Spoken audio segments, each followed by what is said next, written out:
Hey, it's Old LJ with Adventures in Homebrewing. Today, we're going to be discussing some of our beginner kits. Beginner kits start from a very basic number 1 all the way through a very advanced number 7. The number 1 starts with your primary fermenter. Your primary fermenter is a simple fermenting bucket known as the ale pail. This fermenting bucket is simply marked in 1 gallon increments. You are making 5 gallons of beer. It's simple to fill that.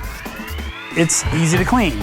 You simply put your arm in there, head in there, lick the beer out, whatever. You can clean it. You have a lid and an airlock. The airlock is a pretty cool instrument. It allows CO2 to be forced out of your bucket during fermentation, but does not allow air to get back inside. You'll see a very fine line here where you'll want to fill water up to that line. Again, allows CO2 out, doesn't allow fresh air in, keeps your beer fresh. After fermentation is complete, you can take a hydrometer reading to ensure that it is. All of the brewer's best equipment kits will come with a starting gravity and a final gravity. If you follow those instructions and read your hydrometer correctly, you'll know your alcohol content. You'll also know when a beer is done fermenting and what your potential alcohol is. So definitely a good tool to have, and it's included with our kit. Once fermentation is done and you have taken a hydrometer reading, you'll want to rack into your bottling bucket. Racking is no different than siphoning. You're going to use a racking cane or a J-tube. When you put this down, there is a little yeast sediment on the bottom, so you just want to touch the tip of that black tube to the yeast sediment. Attach your hose, siphon from your primary fermenter into your bottling bucket. Once you get into this bucket, you're going to add some priming sugar, which is going to give you carbonation in your bottles. You go ahead and stir in your priming sugar, open up your included spigot. You have a really cool tool here. It's called a bottle filler. When you push down on the bottom of the bottle, it fills it. When you release, it stops. So you have the ability to fill 48 bottles very quickly just by pushing down on the bottom of the bottles. Time to cap. Capping tool. Quick, easy tool. You have a magnet on the top of it, which allows you to put the bottle cap directly on there. Put it on top of the bottle, crimp it down. Really a pretty easy job. My brother was about 10 years old. He could do this for me. Scrub brush for your bottles. What I really like to do with these is clip the end of it off, add it to my power drill, and I can use it to drill my bottles out that way. It cleans them nice and easy, a little less labor. And a sanitizer. You don't want to use bleach while making beer.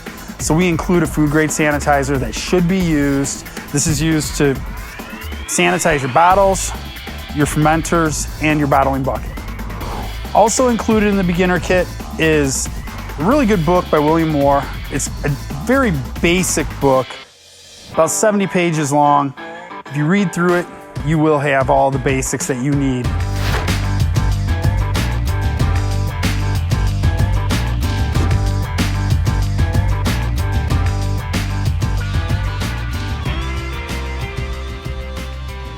A great example of one of our upgraded kits is our number 3. Our number 3 comes with a 8-gallon pot and a wort chiller. This is going to allow you to do a full boil and cooling your wort as quickly as possible. Really a great addition to your arsenal.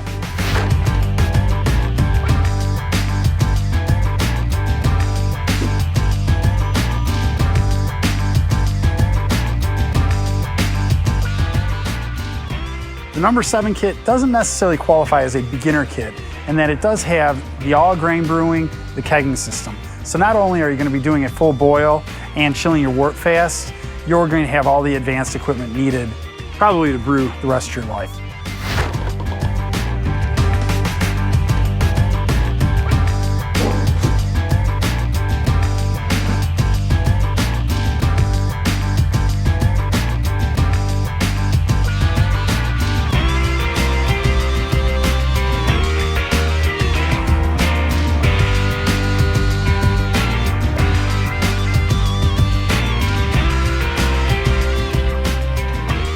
We talked an awful lot about equipment today.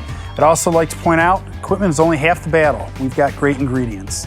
We have everything from Michigan-grown 2-row to the Briest 2-row. We even have a Weyermann German oak smoked wheat. You've got your equipment, got your ingredients. Let's brew.